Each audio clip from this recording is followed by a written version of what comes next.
Assalomu alaykum hammaga. Dom kvartiralarda eng kattasi necha kvadrat deb o'ylaysizlar? Hozir mana Andijon shaharida prospektda joylashgan Business House domidamiz. Bu yerda men ko'rgan eng katta kvartiralardan biri salkam 250 kvadratlik kvartirani ustanovchilariga keldik. Hozirlar bilan bo'lishaman, ishlar tanishtirib o'tamiz xohlasa.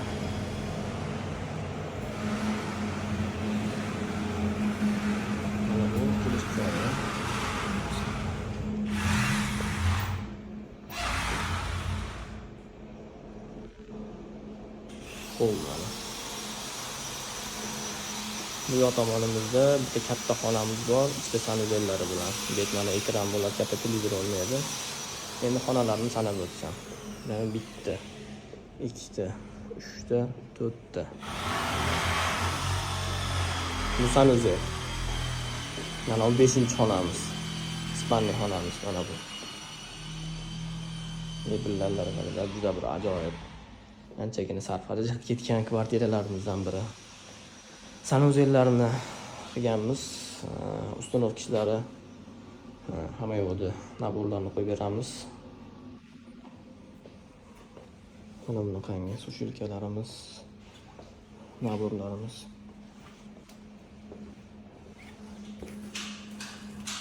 Rakinalar ham juda ajoyiblaridan.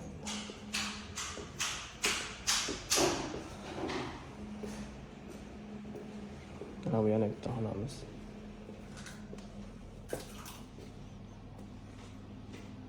Mana bitta sanuzel.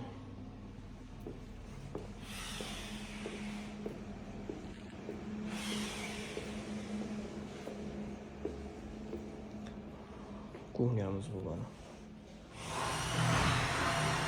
Kuxnyamizdan bir ajoyib usulda bo'lgan.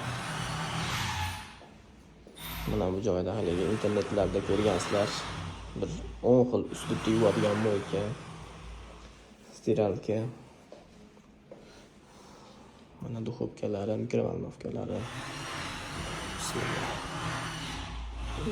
Katolda ham mana bunaqangi tipdagidan qo'yganmiz. Endi bizni katollar yopishib yuboribdi. Bunaqa qop-qora oldilari.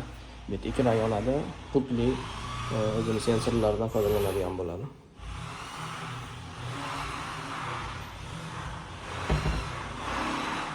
Shu holatda.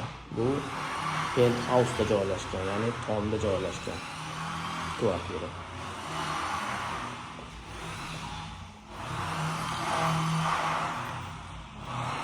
Hammasi bo'lib bu yerda bitta, ikkita, uchta, to'rtta sanuzel bor.